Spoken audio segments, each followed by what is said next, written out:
Mechanical coaching classes के YouTube channel पे मैं सुभाष जयपाल आपका एक बार पुनः स्वागत करता हूं।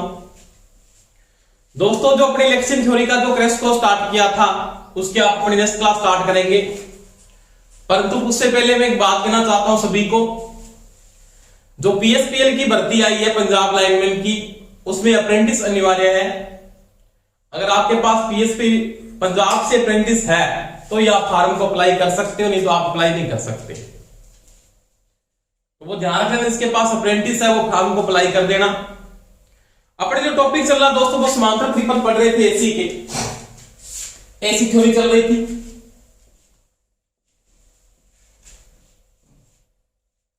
इसमें अपने आर समांतर त्रिपद को पढ़ लिया था और कल एक मैंने गलती से वहां पे थोड़ा ध्यान रख लेना, मैंने एक चीज को लिखा है संवाहकता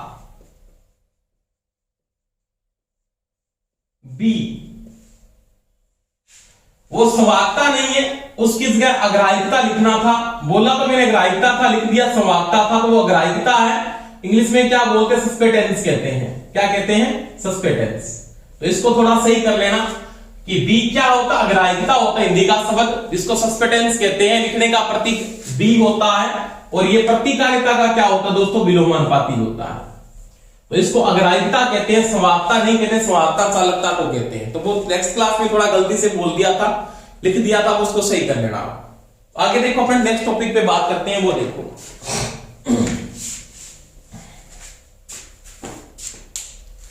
अपने यहां जो टॉपिक स्टार्ट करेंगे उसमें पढ़ेंगे आरसी समांतर परिपथ। आर कंप्लीट हो गया था आपका। आज अपने किसकी बात करेंगे? आरसी समांतर परिपथ की बात करेंगे। अब ये आरसी समांतर परिपथ होता क्या, उसके बारे में बात करता हूं। जिस परिपथ के अंदर प्रतिरोध यानी रेजिस्टेंस व संधारित्र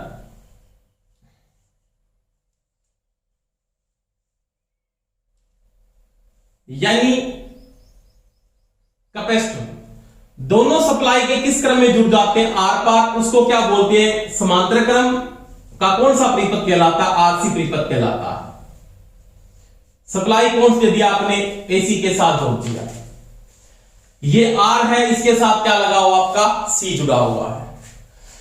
तो जिस परिपथ में प्रतिरोध व संधारित्र किस क्रम में जुड़ जाते हैं उसको बोलते हैं आरसी समांतर परिपथ।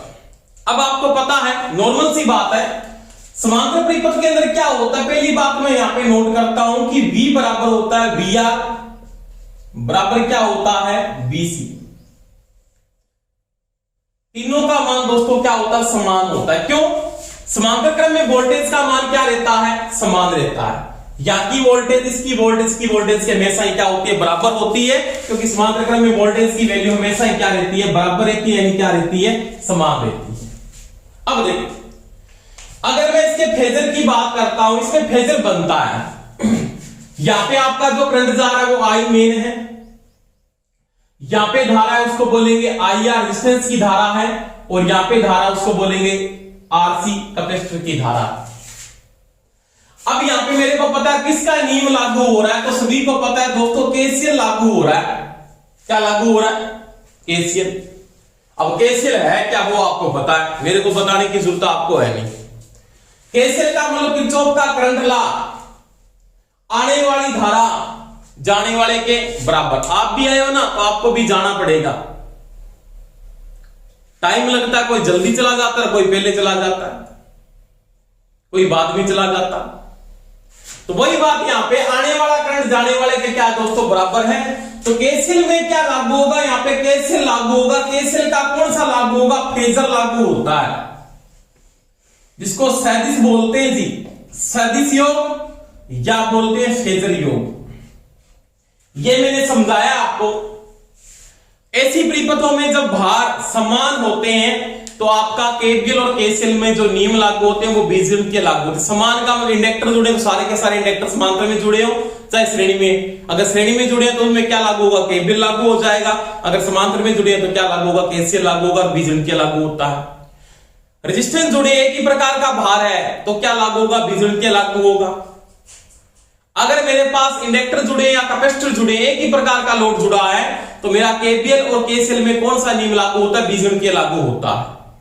परंतु जब बाहर अलग अलग प्रकार के हो जाते हैं, जैसे आरएल हो गया, आरसी हो गया, आरएलसी हो गया, तो फिर लागू होता है फेजर और सैद्धांतिक योग लागू होता है, या तो वो केवीएल लागू होता है या वो केसीएल।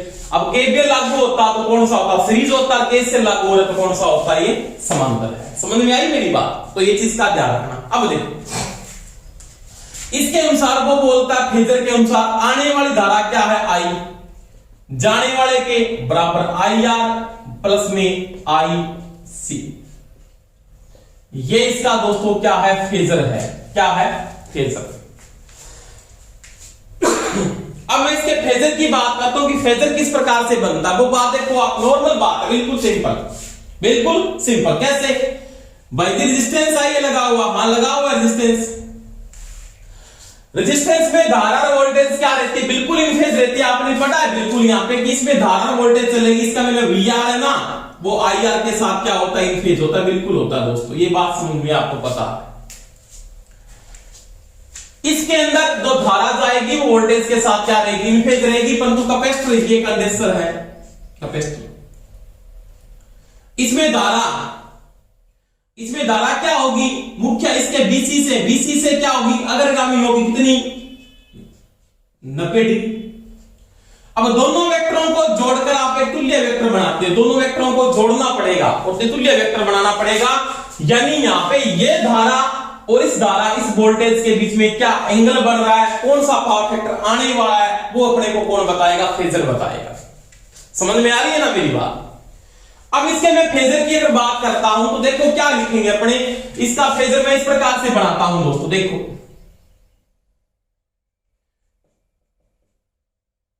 बीआर बीसी, तीनों की तीनों क्या है? समान है। तीनों की तीनों क्या? इन फेज। इनमें एंगल नहीं बनता, क्योंकि जहां पे केसीएल लागू होता है वहां पे करंट का एंगल बनता है, जहां पे केवीएल लागू होता है वहां पे वोल्टेज का एंगल बनता है।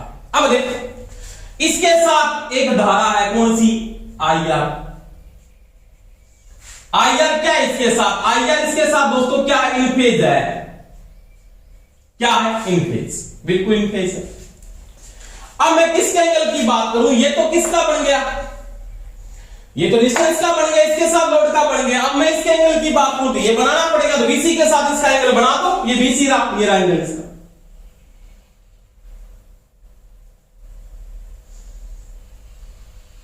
ये रहा, और ये आपका क्या होगा दोस्तों? आईसी होगा। क्या होगा? आईसी।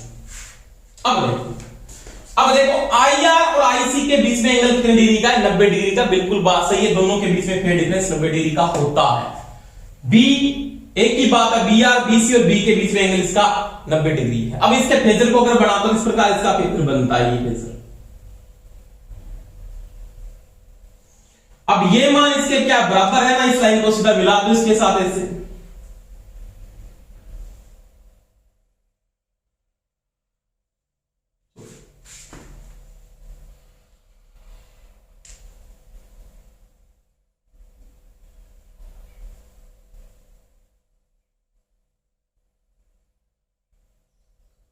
ये फेजर है। अब ये इसका क्या है? मुख्य धारा, यानी क्या? आई है। और ये थीटा एंगल है ना, ये थीटा वाला एंगल, ये थीटा, ये इसका क्या है? पावर फैक्टर है। अब इसका ये फेजर बढ़ रहा है। ये फेजर में मतलब ये तो मान किसका? आई है, ये आई आर, ये इसके बराबर होगा। इसका मतलब ये क्या है? आई सी। 1, 2 और 3, इन तीनों के बीच में ये फेजर बढ़ रहा है। समझ में आ रही है ना मेरी बात? अब देखो आई है ना, मुख्य वो धारा मुख्य वोल्टेज से 90 डिग्री से तो क्या है? कम है।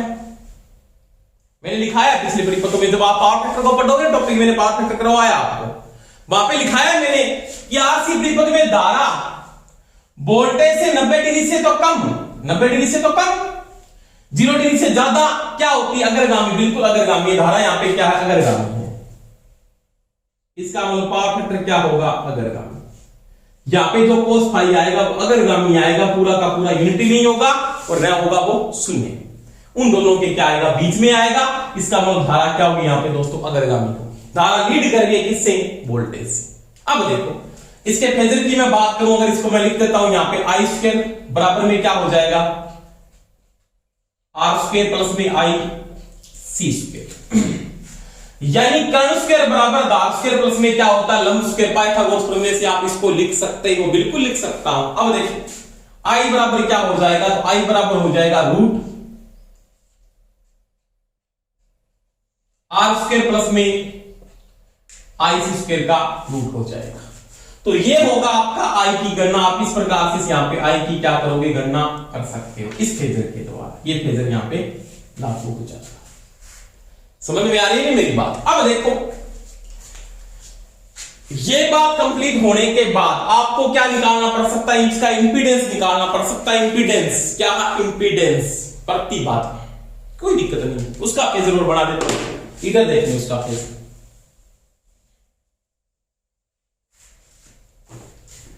यहां पे लिखेंगे प्रतिबाधा गणना,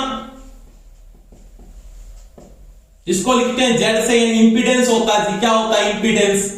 अब देखो इंपीडेंस क्या है, ऐसी परिपथ का कुल अवरोध जिसे वेक्टर योग से ज्ञात किया जाता है, फेजर योग से ज्ञात करते हैं, उसको प्रतिबाधा या इंपीडेंस कहते हैं। अब इस चीज को मैंने ये लिखा, क्या लिखा आपने, ये लिखा था आई बराबर आपके पास क्या है, आई आर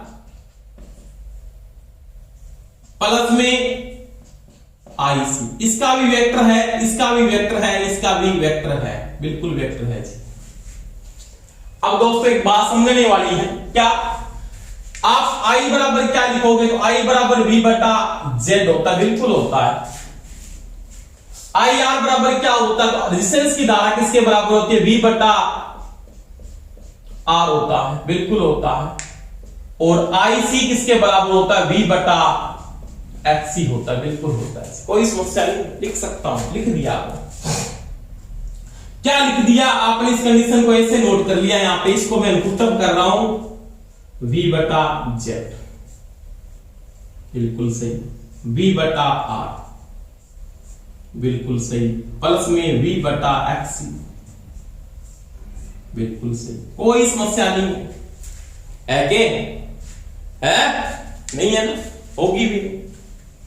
अब देखो इन सभी में v कॉमन आ जाएगा, v कॉमन आने के बाद v से v क्रॉस कर सकता हूं, ऐसे नहीं कर, जिसका स्क्वायर करें तो आपके पास v कॉमन कट जाएगा, यानी v स्क्वायर बटा में कट जाएगा z स्क्वायर, बराबर में v स्क्वायर बटा में r स्क्वायर, प्लस में v स्क्वायर बटा में x स्क्वायर होता है।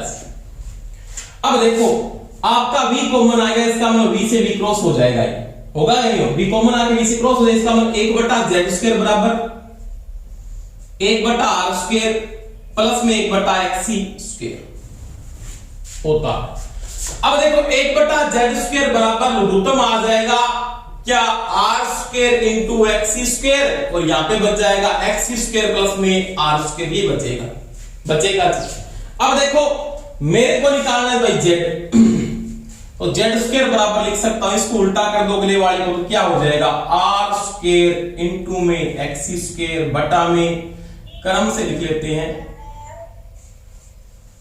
क्रम से लिख लेते हैं आर स्क्वायर प्लस में एक्सी स्क्वायर। इसका स्क्वायर हटाओगे, इस पे क्या लगा दो, रूट लगा दो, इसका स्क्वायर हटा के इस पे क्या लगा दो, पूरे पे रूट लगा दो। इसका मतलब क्या आ जाएगा, यहां पे जेड बराबर ऊपर वाला हो जाएगा आर इंटू एक्सी बटा में आर स्क्वायर प्लस में एक्सी स्क्वायर, ये प्लस वाला इसका रूट निकलेगा नहीं, इसका इंपीडेंस इसके बराबर होता है। कोई समस्या है क्या, नहीं। अब देखो भाई ये तो दिया नहीं इंपीडेंस में, तो एक चीज और आ सकती है इंपीडेंस के अंदर, क्या आपने पढ़ा है, क्या पढ़ा है, क्या पढ़ा भाई, बहुत कुछ पढ़ा है, पढ़ा क्यों नहीं, बहुत कुछ पढ़ा है ना, पढ़ा है बिल्कुल। आपने ये भी पढ़ा एक्सी बराबर होता है भाई 1 बटा 2 पाई एफसी होता है, 1 बटा 2 पाई एफसी होता है, यानी एक्सी बराबर 1 बटा 2 पाई एफसी है। तो एक्सी बराबर आगे क्या लिख सकता हूं, तो आगे लिख सकता हूं एक्सी बराबर 1 बटा ओमेगा सी, क्या लिख सकता हूं, 1 बटा ओमेगा सी। ओमेगा कहां से आ गया, तीनों आ गयो, बता दो। अरे ओमेगा किसके बराबर है, ओमेगा बराबर होता है दोस्तों 2 पाई एफ, होता है नहीं होता। इसका मतलब एक्सी को हटा के उसकी जगह ये मान लिख सकता हूं, जी लिख सकते हो, आप लिख सकते हो, बिल्कुल देखो इसकी जगह एक्स बराबर 1/ओमेगा सी, इस सूत्र को आप यहां पे पुट करके लिख सकते हो क्या, 1/z² बराबर 1/r²। अब 1/x² की जगह क्या लिख सकते हो, ओमेगा c², यानी ओमेगा सी किसके बराबर है, 1/x के बराबर लिख सकता हूं बिल्कुल। तो यहां पे क्या लिख दिया आपने, ओमेगा c²। एक ही बात है, समझ में आई मेरी बात। अब देखो 1/z² बराबर इसका लघुत्तम ले लो, लघुत्तम में क्या आ जाएगा, r², यही आएगा ना। तो यहां पे आ जाएगा 1 + r² इंटू में ओमेगा c², ये आ जाएगा। अब इसका z² को उल्टा कर लो, इसको अगले वाले को उल्टा करो, z बराबर क्या हो जाएगा, तो z बराबर हो जाएगा दोस्तों रूट, इसको ऊपर ले जाओ, r² बटा में आ जाएगा 1 + r² इंटू में ओमेगा c², इसका लगा दो पूरे का बाद में रूट, क्या लगा दो, रूट, बटा में क्या है, r², इसका रूट। अब पूरे का जब रूट करोगे कि आपने z² बराबर लिखा, इसको जब उल्टा के अगले वाले को उल्टा करना पड़ेगा, r² का रूट निकल जाएगा। r² का रूट क्या होता है, r² का रूट होता है r, बटा में इसका रूट निकलेगा, 1 + r² इंटू में ओमेगा c² का रूट हो जाएगा। तो ये भी आप z बराबर लिख सकते हैं, यानी z = r बटा 1 + r² इंटू ओमेगा c² कहां से आया, तो ये कंडीशन मैंने हल करके आपको बता दी। दोबारा रिपीट कर रहा हूं, r² लघुत्तम आ गया, बिल्कुल आ गया, कटने के बाद यहां पे 1 बचा, इसके साथ गुणा होने के बाद r² इंटू में ओमेगा c², इसको उल्टा किया, अगले वाला को उल्टा, इसका स्क्वायर है, इसके रूट लगे, r² का रूट क्या आएगा, r आ गया, इसका रूट निकल नहीं रहा, तो 1 + r² omega c², 1 + r² omega c² का रूट इंपीडेंस के बराबर होगा। तो ये मैं z बराबर लिख सकता हूं। तो यही बात है, इसका वेक्टर आप इस प्रकार से मेंटेन करके लिख सकते हो, ये इसका वेक्टर होगा, तो इसमें आप इंपीडेंस की गणना कर सकते हो। अब देखो इसके बाद एक कंडीशन और है, क्या आपके पास एक चीज वो और पूछ सकता है, क्या अग्राह्यता, अग्राह्यता में क्या लिख सकता, संधारित्र अग्राह्यता, संधारित्र अग्राह्यता लिखने का प्रतीक होता है BC, B का मतलब होता है अग्राह्यता और C का मतलब संधारित्र की अग्राह्यता, कैपेसिटर की अग्राह्यता किसके बराबर होती है, तो BC बराबर क्या होता है, BC उल्टा होता है 1/XC, यानी BC बराबर 1/XC होता है, ये चीज का ध्यान रख लेना।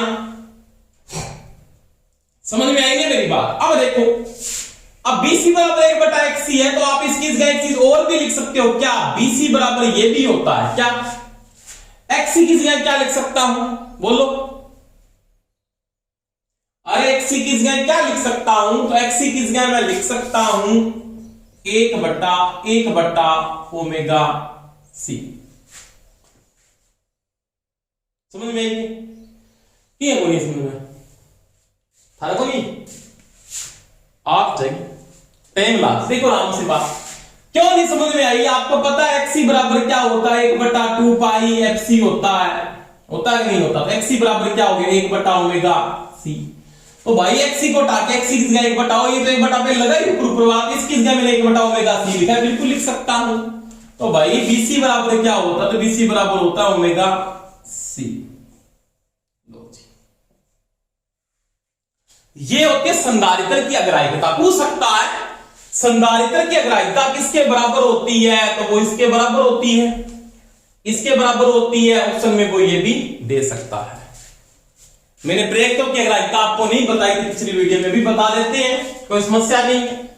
अगर आपको कोई यहां पे पूछ लेता है कि BL किसके बराबर है, BL का मतलब प्रेरकत्व, इंडक्टर, प्रेरकत्व अग्राह्यता, लिखने का प्रतीक दोस्तों BL होता है, बिल्कुल होता है। L का मतलब इंडक्टर, B का मतलब अग्राह्यता, जिसको इसमें क्या बोलते हो, सस्पेंडेंस कहते हो, आप कहते हो नहीं कहते, कहते हो। तो BL बराबर क्या होता है, 1/XL। संधारित्र प्रतिकार्यता का विलोमानुपाती क्या कहलाता है, संधारित्र अग्राह्यता कहलाती है। क्या बोलियो, बता दिए।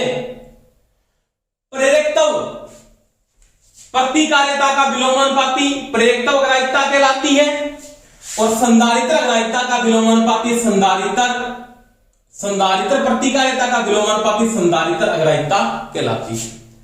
तो ये तो किसका विलोमानुपाती है? संधारित्र प्रतिकार्यता, इसको प्रतिघात बोलते हो, एक ही बात है।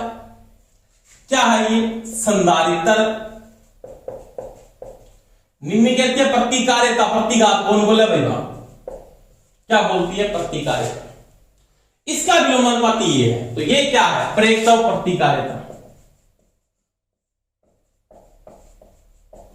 समझ में आ रही नहीं बात? ये बिल्कुल आगे बहुत काम आएगी जब रेजोनेंस पढ़ोगे पैरेलल के। तो अब देखो, इसके बराबर ये तो अपन ये पढ़ लियो, के पढ़ लियो भाई, ओ पढ़े होंगे अपन। एक्सएल बराबर क्या हुआ है? ओ है उसी एक्सएल बराबर 2 पाई एफ होगा। एक्सएल बराबर ओ बी होगा, क्या हुआ? ओमेगा एल भी होगा, बिल्कुल होगा, कोई दिक्कत को नहीं हुआ है। तो देखो दोस्तों, मैं ये लिख सकता हूं क्या? बीएल बराबर ये भी लिखा जा सकता है 1/ओमेगा एल। आपको कोई ये पूछ लेता है प्रश्न में, क्या प्रेरकत्व की कोणीय आवर्ती, ये कोणीय आवर्ती है, और ये क्या प्रेरकत्व की कोणीय आवर्ती किसके विलोमानुपाती होती है? इसके विलोमानुपाती, प्रेरकत्व की अग्राह्यता की। ये संधारित्र की कोणीय आवर्ती इसके समानुपाती है। बिल्कुल बात सही है, ये चीज का ध्यान रखना। कोणीय आवर्ती का भी संबंध है, एंगुलर फ्रीक्वेंसी का भी संबंध है, किसके साथ? सस्पेटेंस या अग्राह्यता के साथ, जो मैंने समझा दिया है। अगर आपको कोई पूछे एक संधारित्र की कोणीय आवर्ती में वृद्धि हो जाती है, ये प्रश्न है। एक संधारित्र की एंगुलर फ्रीक्वेंसी दोस्तों बढ़ती है, तो उसकी संधारित्र अग्राह्यता पर क्या प्रभाव पड़ेगा? तो ये संबंध बता रहा अपने आप, अपने को कोई सोचने वाली बात नहीं है। अगर ये ओमेगा बढ़ रहा है तो ये क्या होगा? बढ़ेगा, इसके समानुपाती है, बिल्कुल ही सीधा लिखा हुआ, कोई दिक्कत नहीं। और ये इसके क्या है? विलोमानुपाती है। समझ में आ रही है ना मेरी बात? तो ये विलोमानुपाती है और ये समानुपाती, दोनों संबंध मैंने आपको करवा दिया, इसका मैंने इंपीडेंस आपको समझा दिया। अब देखो आरसी समांतर परिपथ की शक्ति गुणक गणना। पावर फैक्टर के बारे में दोस्तों क्या होगा? पढ़ेंगे। किसके बारे में पढ़ेंगे? Power factor. तो देखो आरसी समांतर परिपथ में अपने क्या पढ़ेंगे? पावर फैक्टर के बारे में पढ़ेंगे। तो पहली बात है कोस फाई बराबर होता है क्या? आराम से देखेंगे। कोस फाई बराबर होता, आपने पढ़ा लाल बटा कक्का, पढ़ा है लाल बटा कक्का, यानी साइन कोस टेन आधार बटा कर्ण, आधार बटा कर्ण। आधार क्या है यहां पे? आधार तो जी आई आर, कर्ण क्या है? मुख्य धारा आई, इसको आई टी लिख सकते, टोटल धारा लिख सकते हो ना। इन दोनों का अनुपात क्या? पावर फैक्टर और धारा क्या यहां पे लीडिंग है, इसका पावर फैक्टर क्या आएगा? लीडिंग आएगा। पावर फैक्टर का जो मान होगा वो इकाई से कम होगा, 0 से क्या आएगा? ज्यादा आएगा। परिपथ कैपेसिटी परिपथ माना जाएगा। अब देखो थोड़ी सी बात करते हैं, इसको भाई ये भी लिख सकता हूं क्या जी?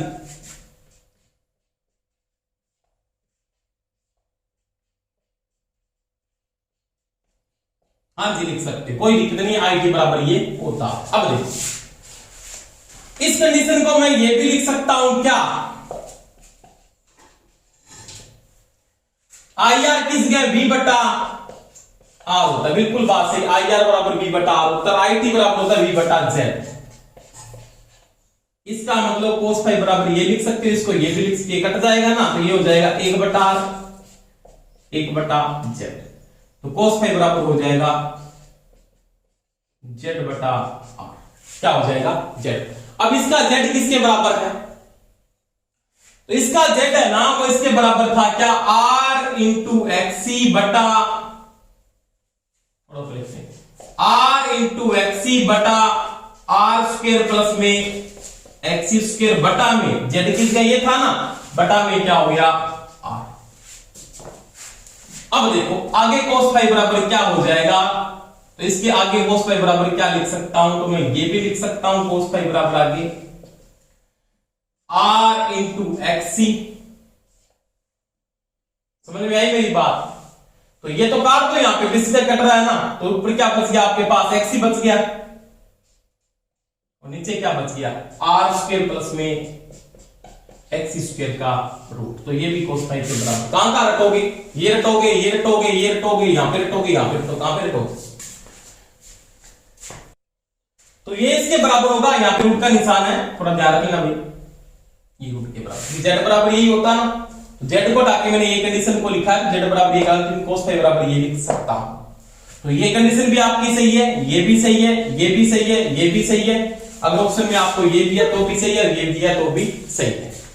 तो ये दोस्तों किसकी बात की मैंने, इसके पावर फैक्टर की बात की। अब देखो, अब पावर फैक्टर में समस्या आपको 3-4 पूछ सकता है, फ्रीक्वेंसी के साथ पूछ सकता है, इसमें फ्रीक्वेंसी के साथ कि पावर फैक्टर का मान बढ़ेगा या कम होगा, एंगल पे क्या प्रभाव पड़ेगा, वो बातें करते आराम से बोर्ड पे देखते जाना, कोई समस्या नहीं होगी आपकी। अब पावर फैक्टर यहां का क्या आएगा, लीडिंग आएगा, क्या आएगा, लीडिंग।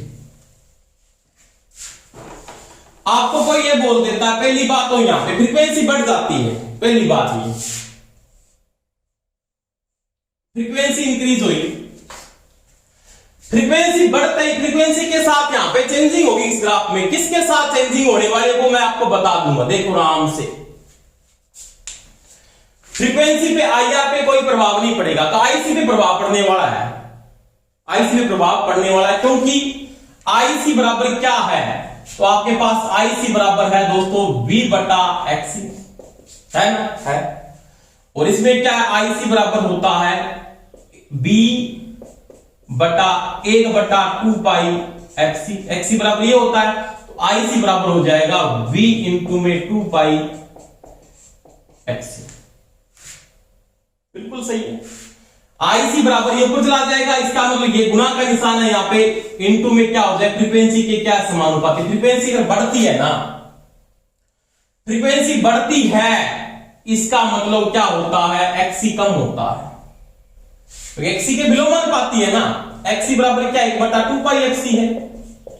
फ्रीक्वेंसी बढ़ेगी तो एक्सी क्या होगा, कम होगा, और जब एक्सी कम होगा तो आईसी का मान क्या होगा, बढ़ेगा। तो इसका मतलब आईसी की फ्रीक्वेंसी क्या है, समानुपाती है। अब आईसी बढ़ रहा है, पहले आईसी यहां तक था, इतना बड़ा था आईसी, ये बढ़ के यहां तक पहुंचा, तो ये ग्राफ भी बढ़ के आपका कहां पे आ गया, यहां पे आ गया इस बिंदु। अगर ये बढ़ के यहां पे जाता तो इसका जो एंगल है ना, वो ये एंगल बनता है, एंगल से बढ़ जाता है, ये बढ़ जाता है ऐसे। इसका मतलब थीटा एंगल में क्या हो रही है, बढ़ रही। इसका मतलब कला कोण बढ़ेगा, कला कोण थीटा, ये क्या होगा दोस्तों, बढ़ेगा। और जब कला कोण बढ़ता है तो cos फाई के मान में क्या आती है, कमी।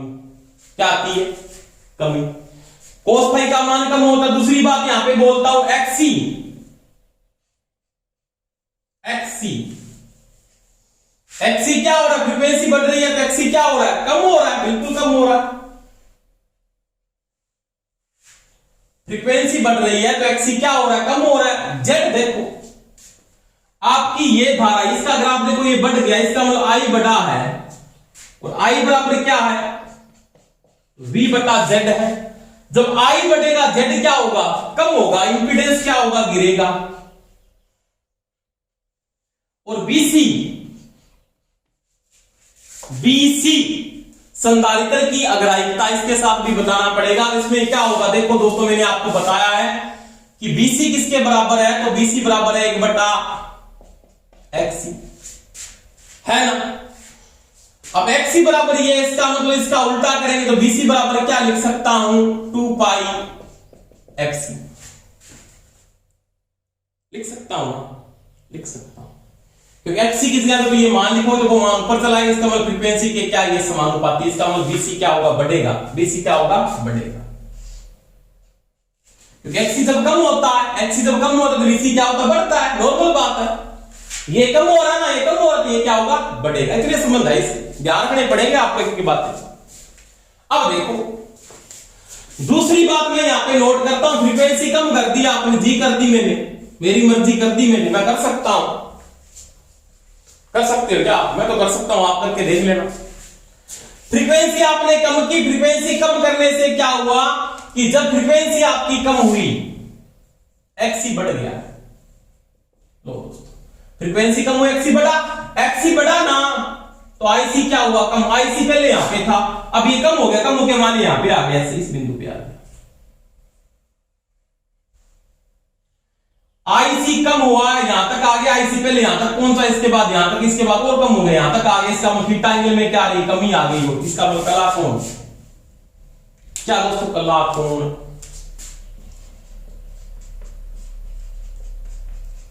यानी थीटा एंगल ये क्या होगा? गिरेगा। कला कोण जब गिरता है तो कोस फाई, आपको पता है इसका उल्टा बढ़ेगा, कोस का मान एंगल के साथ उल्टा चलता है। एक्सी, एक्सी फ्रीक्वेंसी कम होने पे बढ़ता है। लो जी, जब आपका ये लाइन छोटी होगी, इसका मतलब आई क्या हो गया जी? गिर गया। आई कम हो गया, जेड क्या हो गया? बढ़ गया, जेड भी बढ़ गया। जब ये बढ़ता है तो बीसी क्या हो जाता है? कम। लो जी, बीसी हो गया कम। तो ये संबंध है फ्रीक्वेंसी के साथ आरसी परिपथ के। पूछ सकता आपको एक बात है। तो ये दोस्तों मैंने आरसी परिपथ की बात की, इसके फेजर की बात की, इसके साथ फ्रीक्वेंसी का संबंध बताया। अब प्रश्न में कई बार ऐसे पूछ लेता है, क्या दिमाग में बात एक नोट करके रखनी है। जब आपको प्रश्न ये पूछ लेता आरसी परिपथ में फ्रीक्वेंसी को बढ़ा दिया जाए, आरसी परिपथ में फ्रीक्वेंसी को बढ़ा दिया जाए तो परिपथ हो जाएगा प्रतिरोधी, शुद्ध संधारित्र, पहले से ज्यादा संधारित्र, पहले से कम संधारित्र। समझ में आ रही मेरी बात? यानी वो ज्यादा कैपेसिटिव होगा या कम कैपेसिटिव होगा, ये बात आपको समझनी पड़ेगी। अब देखो, इसको समझने से पहले मैं आपको बात बता देता हूं, दो बातें आपको ध्यान रखनी है। जब शक्ति गुणक, शक्ति गुणक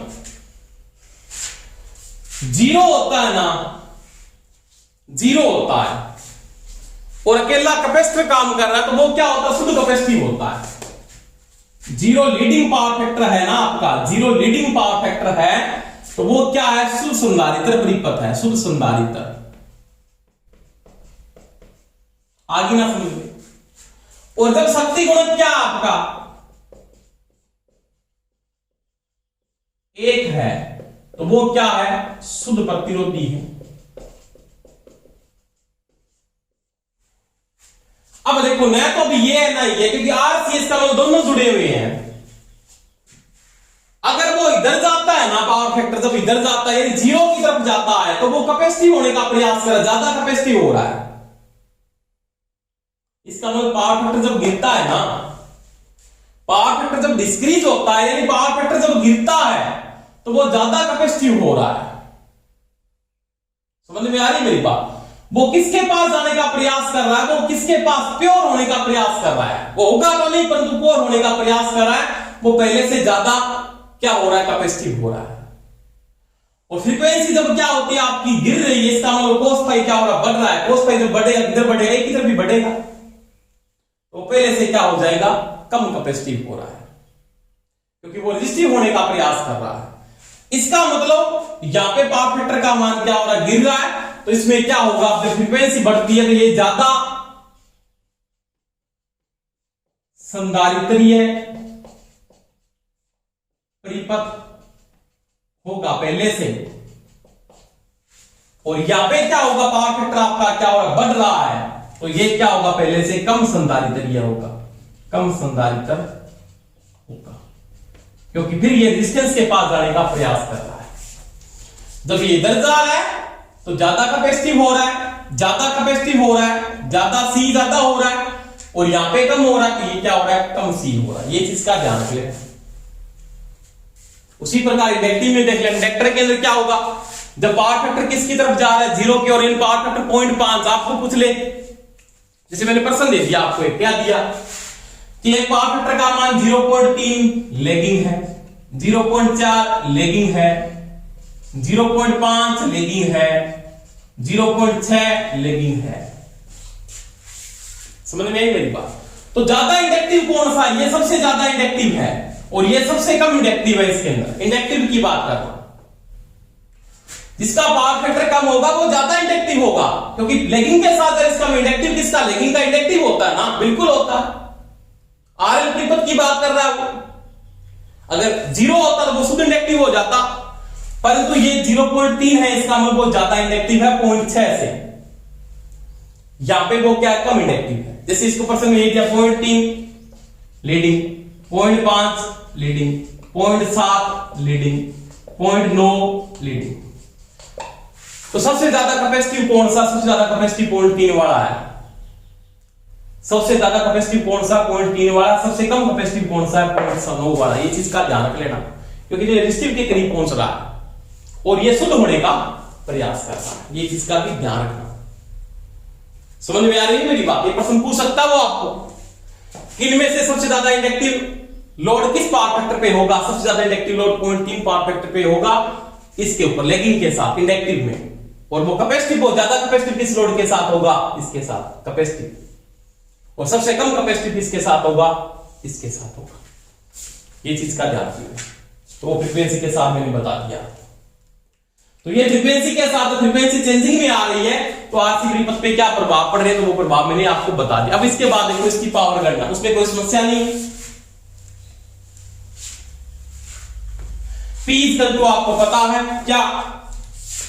पावर निकाल सकते हो, P equal to VI cos phi होता है। वे शक्तियों का टॉपिक करेंगे अपने विशेष प्रकार से, कई प्रकार की शक्तियां पढ़ेंगे, वास्तविक शक्ति, बाह्य शक्ति और प्रतिघाती, वहां पे बात करेंगे। तो ये इसका P equal to VI cos phi होता है। अब देखो दोस्तों,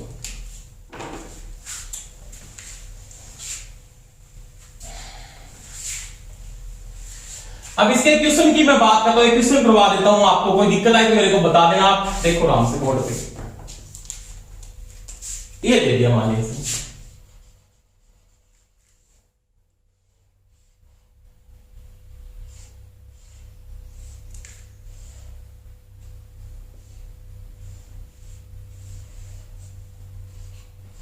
दो 250 वोल्टेज है एसी की, 50 हर्ट्ज की सप्लाई है मान लिया।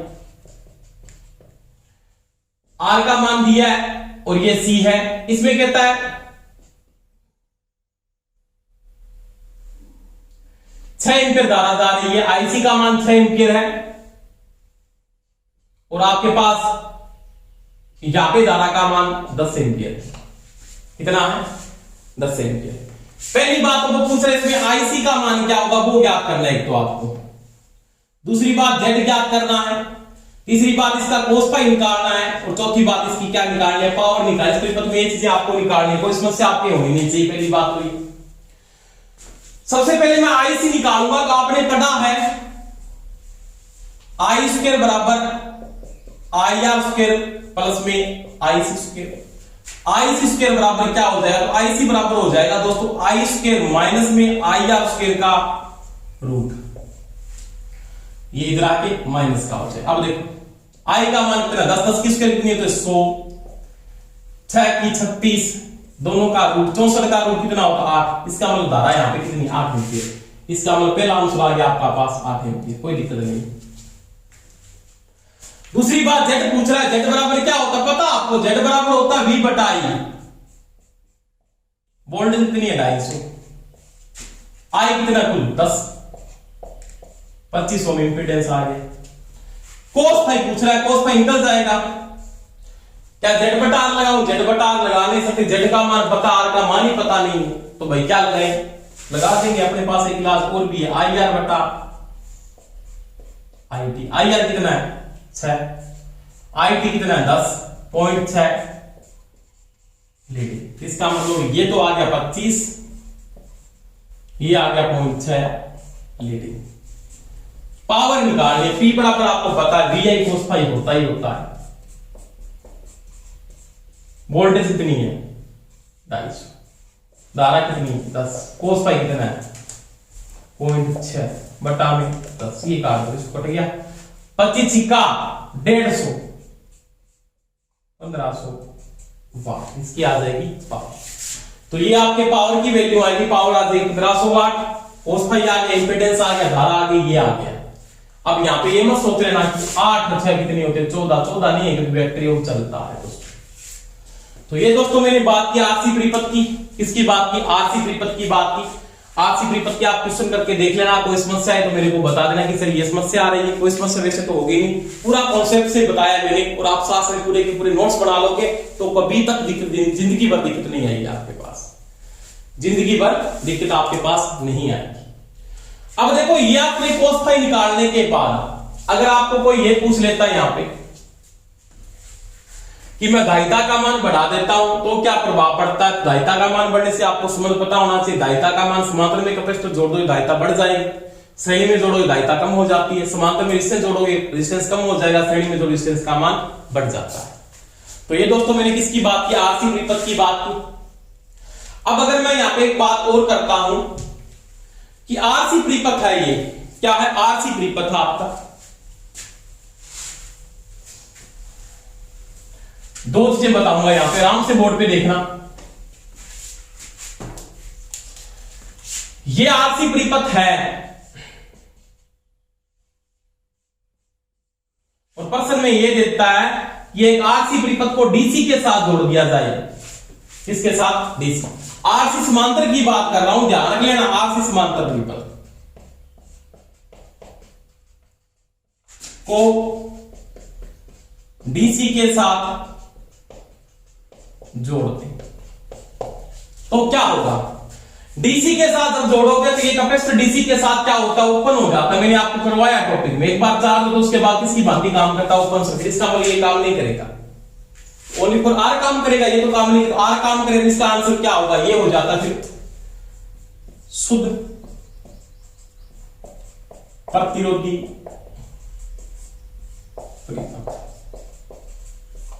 अब ये क्वेश्चन यहां पे पूछ लेता, आरसी सीरीज परिपथ है